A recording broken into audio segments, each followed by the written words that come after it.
Peace. Now, what does the number 13 and the number 8, what do the two numbers have in common? The number 4, which is a number of foundation. If you look at the square and the four sides, the four angles, which creates a perfect enclosure, that's foundation.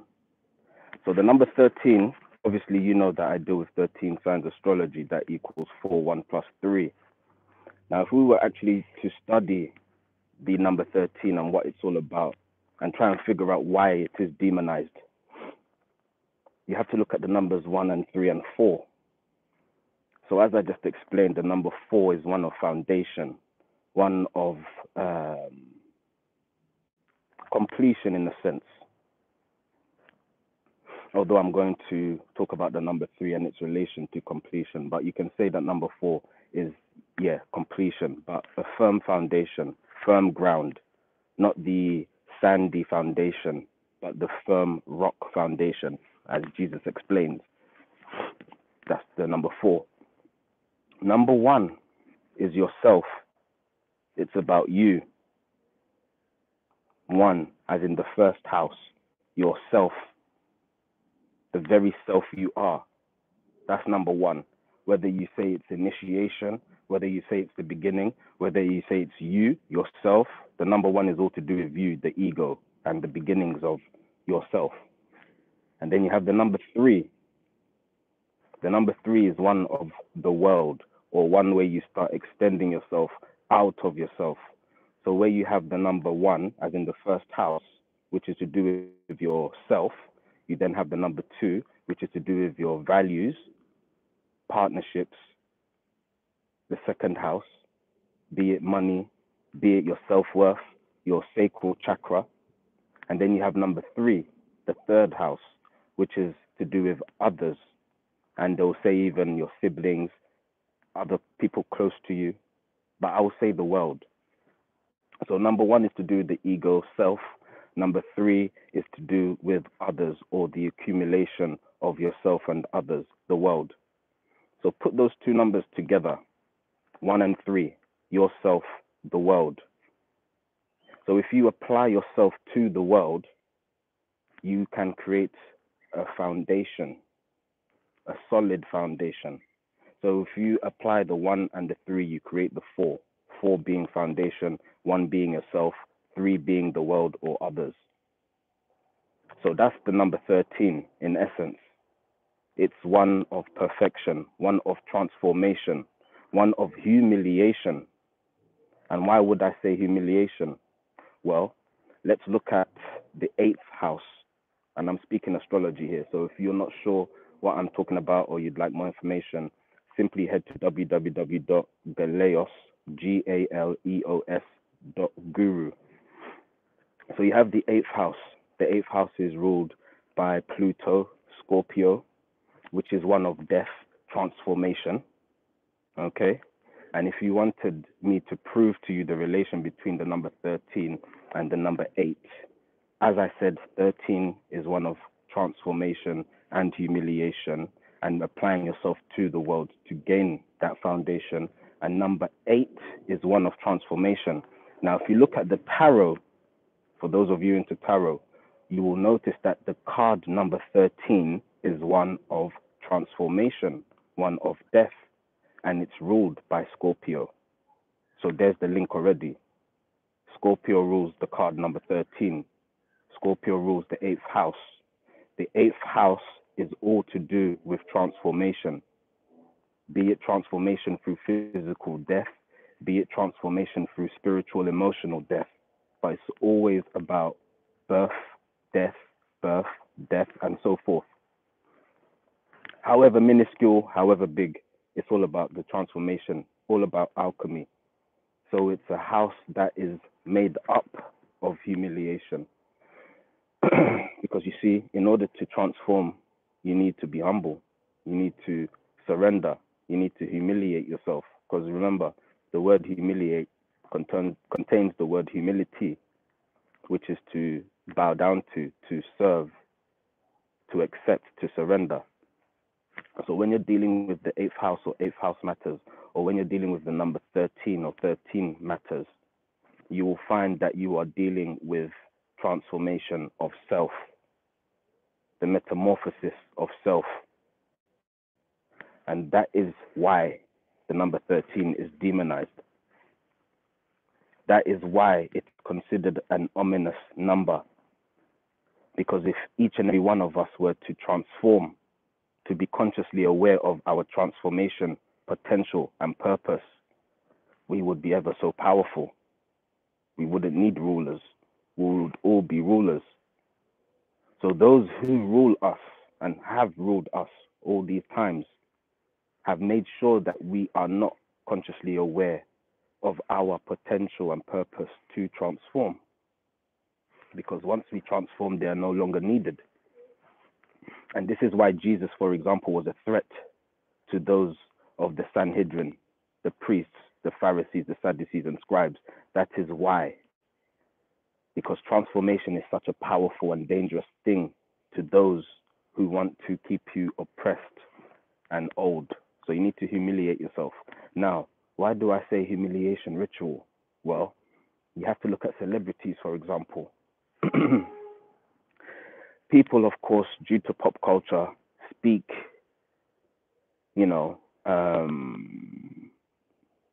speak uninformed about this whole Illuminati thing, right? And selling your soul.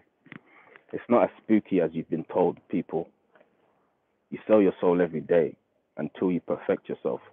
Selling your soul is simply selling your higher values for lower values.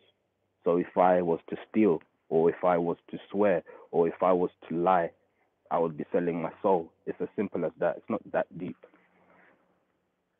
But if you look at celebrities, you'll normally find that, there's a conspiracy about a death of a loved one or somebody that's near and dear to them, or a sacrifice they had to make.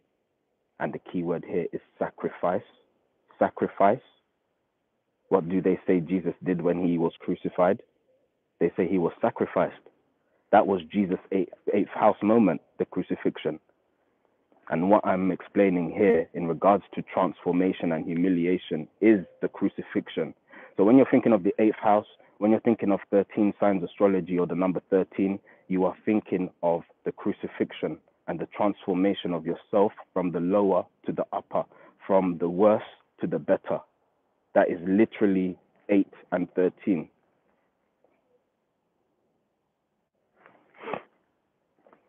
So it is a very special pair of numbers to consider when it comes to yourself.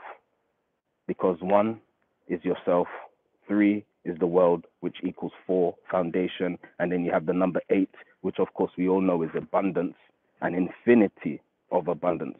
And you can only gain that infinity of abundance through your crucifixion, through your humiliation ritual, through your transformation, through your death and rebirth. That's all it is.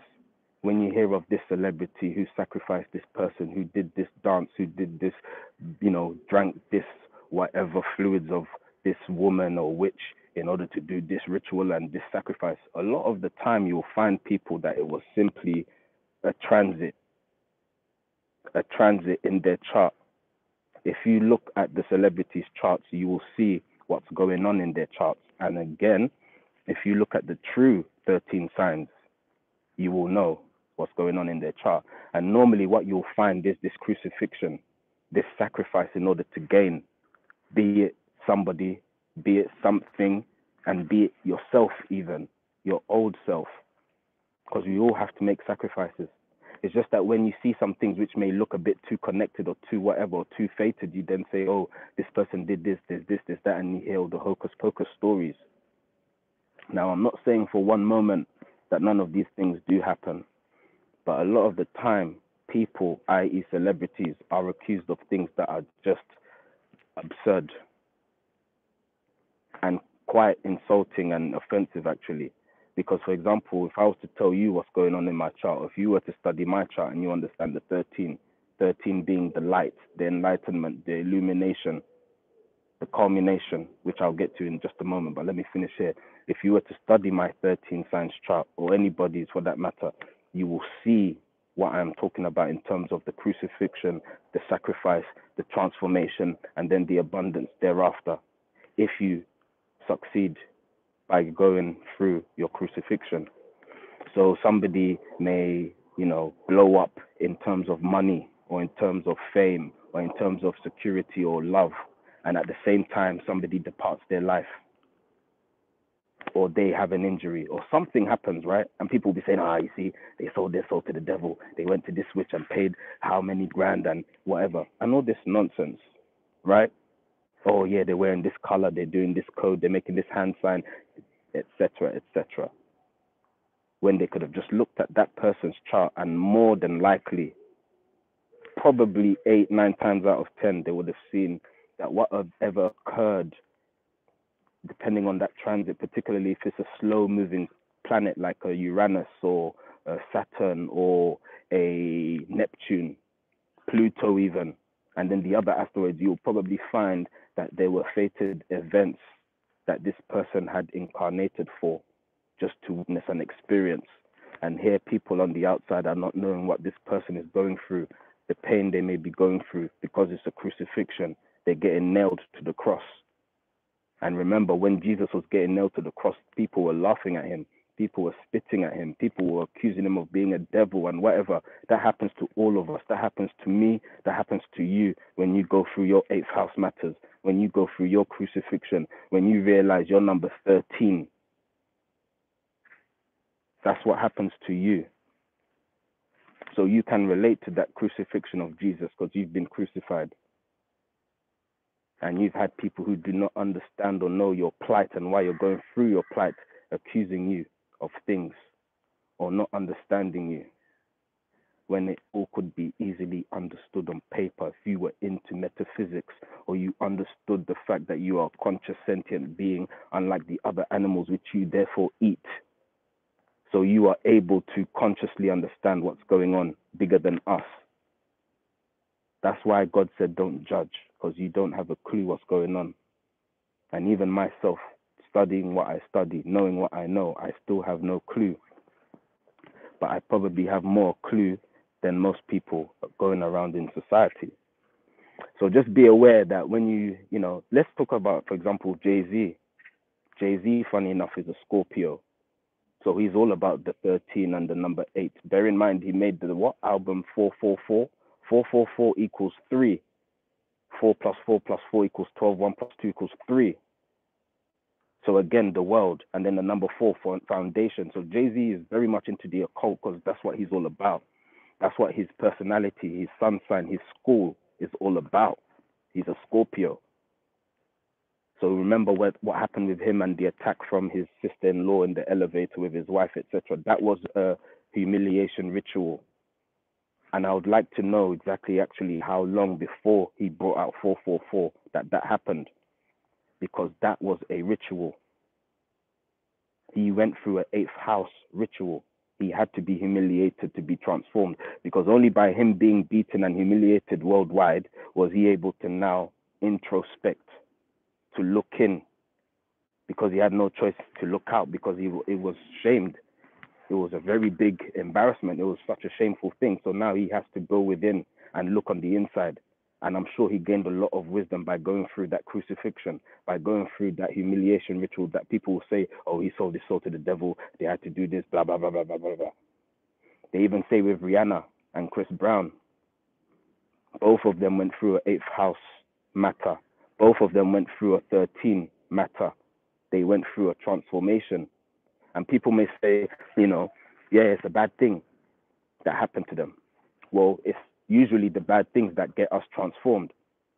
Since when have you been transformed living in $1 million pad with everything you can ask for? Imagine that. But imagine how much you have to transform when you are down in the depths, when you have nothing, when you don't know what you're going to eat, how you're going to get through the day, how you're going to survive till the next payday or till the next benefit check. Imagine how much transformation you're forced to undergo just to get out of that scenario. So you have to consider the fact that each and every one of us go through an eighth house matter. But because celebrities are celebrities and we see their lives, we think some hocus pocus when in fact they're simply going through what we all go through on a daily. That's all it is. And they are better for it if you speak to them. Look at Kim Kardashian and her sex tape. Whether people says she did it deliberately or even if she did, I'm sure she was transformed because of all the backlash she received, all the labeling, all the judgment. And she probably wasn't anticipating that, because if she did, she probably wouldn't have done that, which put her through that transformation. So sometimes we have to be fools in order to be wise, or probably all the time. Because if it wasn't for our foolishness or for our mistakes, we would not learn and we would not be wise. So just remember that. So I've given you a few examples of celebrities who have gone through a humiliation ritual, and you yourself have gone through a humiliation ritual, so you understand that. No. Now look at the number 13 just to close off. You have the 12 disciples, right? I was chatting with a friend last night, and she was asking me about the system I use and the difference between 12 and 13. So I basically explained to her, and all of this is synchronistic. It's 13 signs and 12 signs, because we'll look at 12 shortly. 13, you have Jesus and his 12 disciples, right? Who were the 12 without the one? The 12 disciples, right? Who were they without the one? The one being Jesus. Before he came to them, before he put them together as the 12, before he sent them out, before he showed them themselves or helped them introspect, before that, who were they? Peter, James, John, Andrew, blah, blah, blah. That's all. Just like I'm Eddie, just like you're whoever, person A, person B. Who were they? They were just going about their daily matrix life, right? And then when the 13th, the light bearer, the Luciferian, because that's what Lucifer means, light bearer, the 13th, Jesus approached them at their appointed time as they were going through their 8th house matters or their 13 matters, and he transformed them. He simply called them and they joined him. So, to end off there, you have a choice when you are called. Because just as those 12 disciples were called by Jesus and answered that call, many are called. And yes, few are chosen. But for those many that are called, are you going to pick up that call? Are you going to say yes? Are you going to say no? And it's entirely up to you. You won't be judged for it, but just know you won't be transformed. And you will not experience and be better than before. You'll simply be Peter, James, John, and whoever. You'll simply be a disciple before discipleship, before your apostle self. Because we all know what disciple and apostle mean, but we're not following a physical, literal being. We are following a consciousness, a path. We are, in fact, embodying it. So to follow is actually undermining what we are doing. We are embodying it. We are it. So just remember that you have 13 because Jesus and the 12 makes up 13. So that's a complete team. Without the 13th, without Jesus, those 12 disciples are simply going about their daily lives, thinking about how they can make their lives better and stressing out about the mundane, just like me and you do all the time. Just like me and you do all the time. Just think about that. So that's why it is. 13 signs astrology is one of transformation. Transformation because you are looking from an enlightened space. You are looking at things from a place of illumination. And the world, yourself, 1, 3, the world, and you are 4. 4D, fourth dimension, you are above the world, looking at just like you look at a natal chart. When you're looking at a 13 signs natal chart, you are looking down at yourself from your higher self. So that is a transformational 13 signs astrology. It is transformational, and you will be humiliated because you will see everything coming. you'll see everything going and gone, and you'll be best able to maneuver and steer your way to your higher self again. So just know that when you're 12 signs astrology, you're flat. One, yourself. Two, your values, right? That's where it stops. Your self-worth, your sacral chakra. So your root and your sacral chakra, that's 12 signs astrology. That's where it stops, because it's all focused on yourself and that's it. Where's the transformation in that? It's just serving the ego. And I know, and you probably know as well about how it all came about, and I've explained that. I was even explaining it to my friend last night, which I was explaining all of this to. The fact that 12 is a half truth, which is as good as a lie, because it throws you off. So just like those 12 disciples were lost before they were called to discipleship, to work under 13 with Jesus, 12 signs has you lost, because it keeps you to yourself on the mundane. You, one, two, your values, which makes up what? Three, the world. So the total package you'll get from 12 signs is three, the world. But you don't want that though, because you want to transcend and ascend this world. So you want to go to 4, 13, 1, yourself, 3, the world, you looking down at the world from your higher self, and then 4, that is the foundation that is created on solid ground through your death, rebirth, transformation, humiliation, etc. That's all. So check out www.galeos.guru. That's GALEOS.guru. And I'd be more than happy to help you see yourself from your higher self. Bird's eye. Peace.